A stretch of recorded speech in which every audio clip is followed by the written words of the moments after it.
the chosen one! It was said that you would destroy Games Workshop, not join them! Guys, I'm frustrated. For a while, I was hyping up the upcoming tactical war game Gundam Assemble because I, like many people, were expecting Bandai to leverage their control of the Gundam merchandising rights to give us a small, intimate, and most importantly, affordable miniatures game that everybody can enjoy. Gundam has literally hundreds of machines across decades of entertainment that could be turned into wargame miniatures. Certainly a lot more than Star Wars has, so it makes sense to actually make a miniature wargame out of it, and they kind of have if you look at the SD Gundam games. Something in the vein of Battletech, also a game where you command a small squad of giant robots, and whose most expensive starter set, Alpha Strike, is just $80 for a full suite of 13 pre-assembled mechs, along with a bunch of cardboard terrain and other pieces, including things like lore books and cards for alternate game modes and dice, and it's just wild. And this is kind of the price point I and a lot of people were expecting. You can see other people championing the game for the same reason.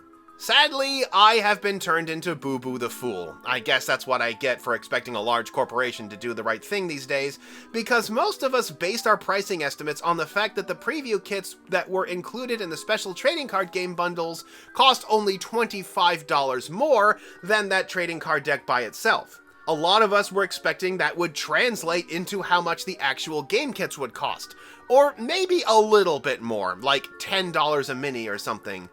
And we were sadly mistaken. So recently, the day before my birthday, Gundam Assemble put up several videos, including a gameplay reveal and the prices for the items involved, and that is where things start to get iffy.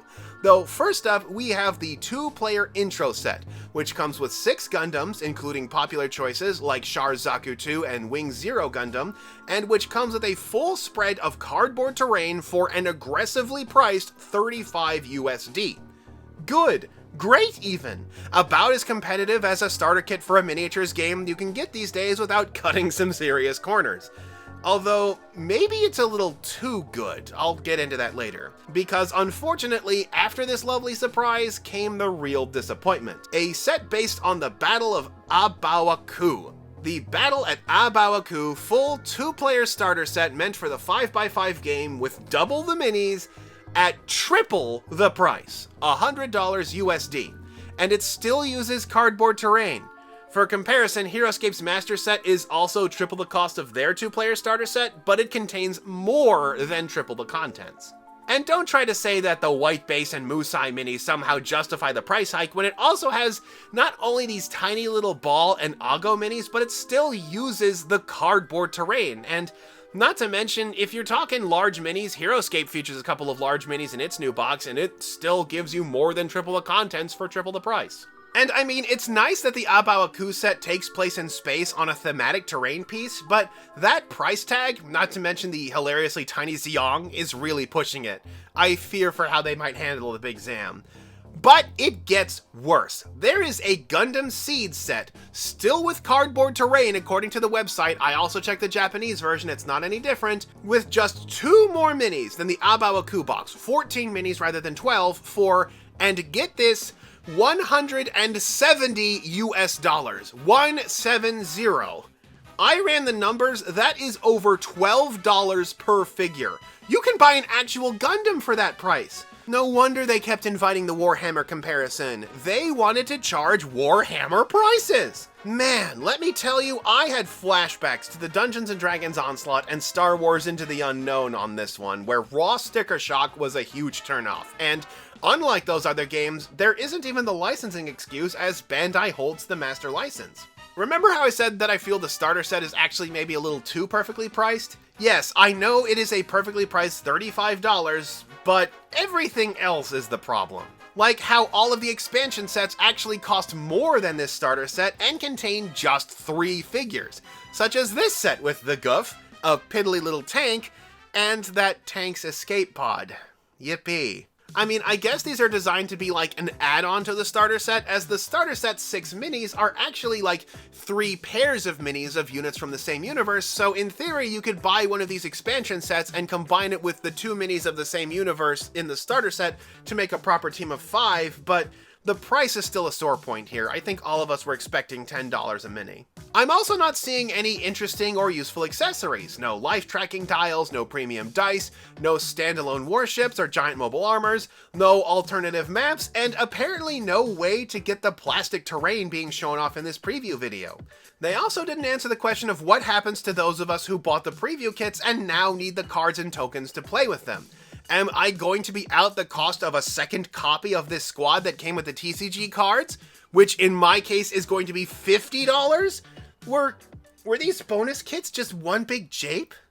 Not to mention, the units in the starter set look really powerful actually, and you could build a full squad of 5 out of it. In fact, you could build several squads of 5 because you actually get 6 models, which gives you a bit of flexibility.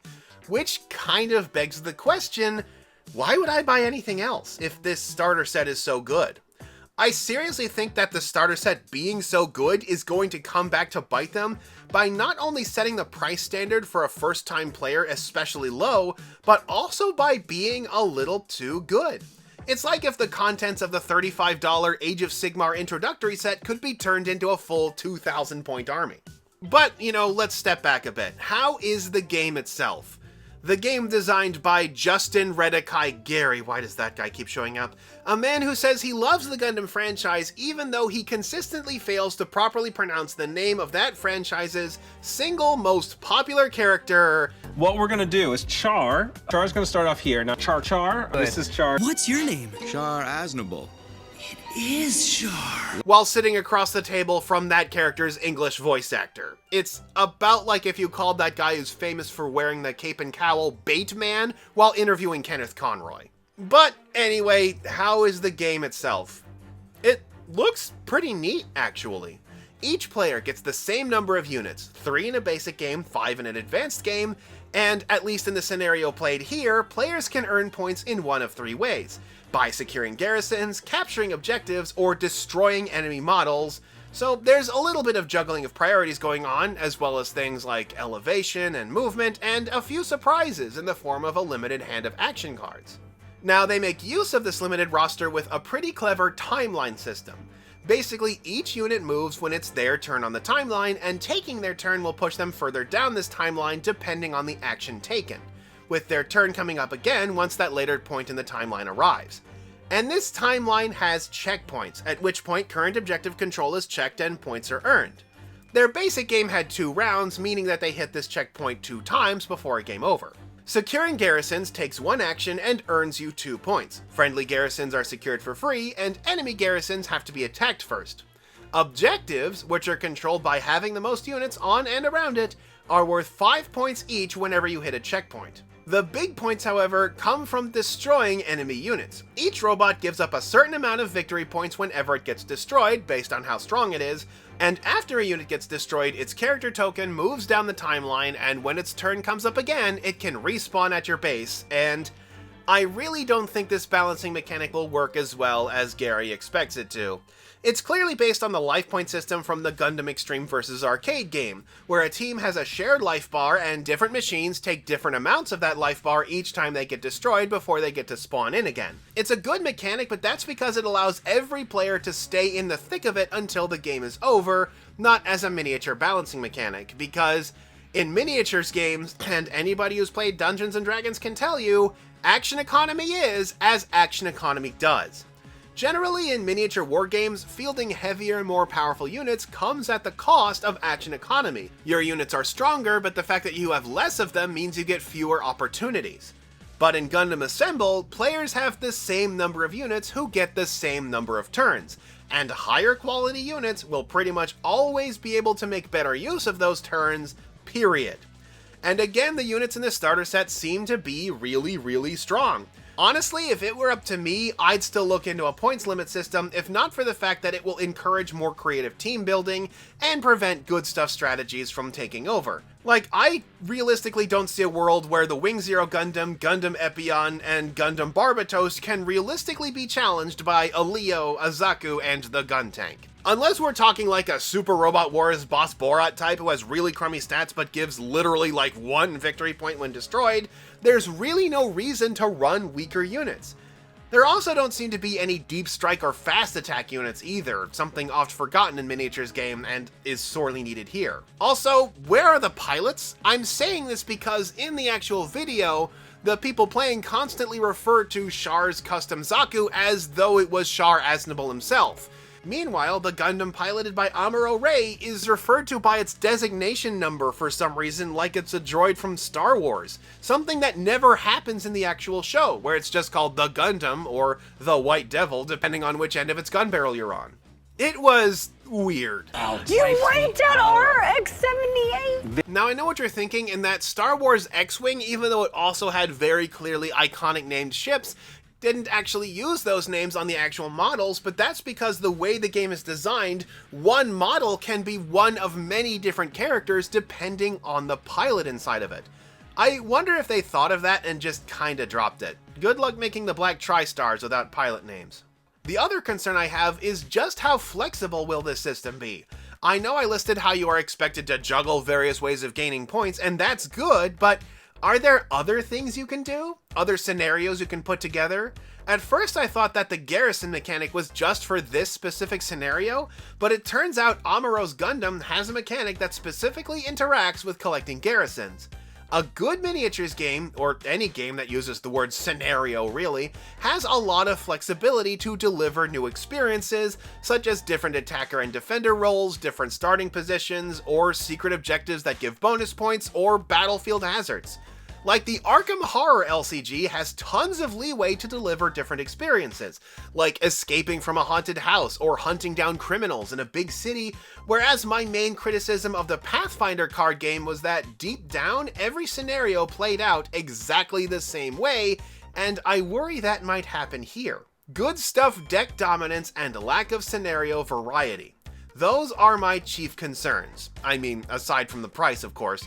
And again, I think the starter set is actually priced too low for any of these other prices to make sense. The starter being that low also kind of proves that they can make it cheaply, but the fact that everything else is so expensive makes it clear that they either don't care or think they're gonna get away with it. Gundam was the hobby Warhammer fans were using to shame Games Workshop and their prices, and I guess that message got lost on Bandai. And again, Battletech's 13 model set, also with cardboard terrain, is just $80.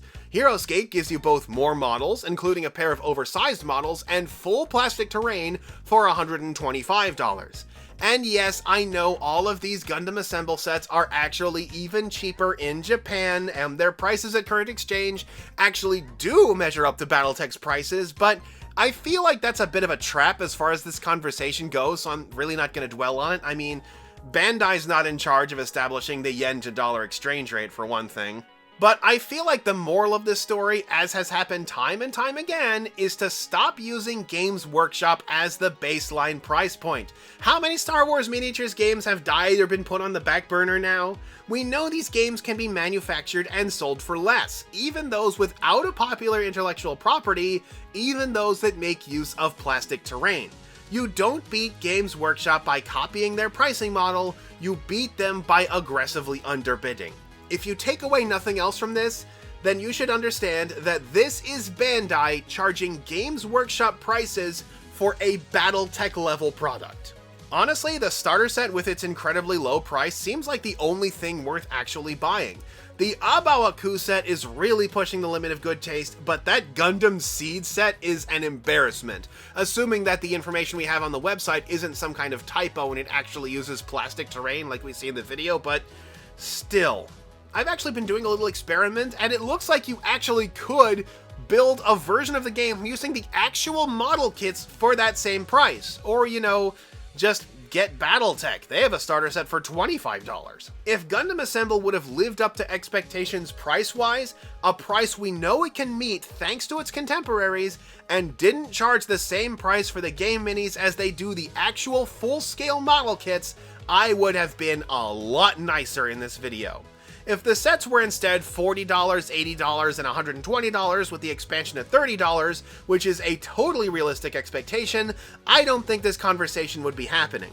As it stands, Gundam Assemble has burned a lot of my goodwill with these price reveals, and it will really have to prove itself if it wants to stand a chance. Until next time, this is Kohdok signing off.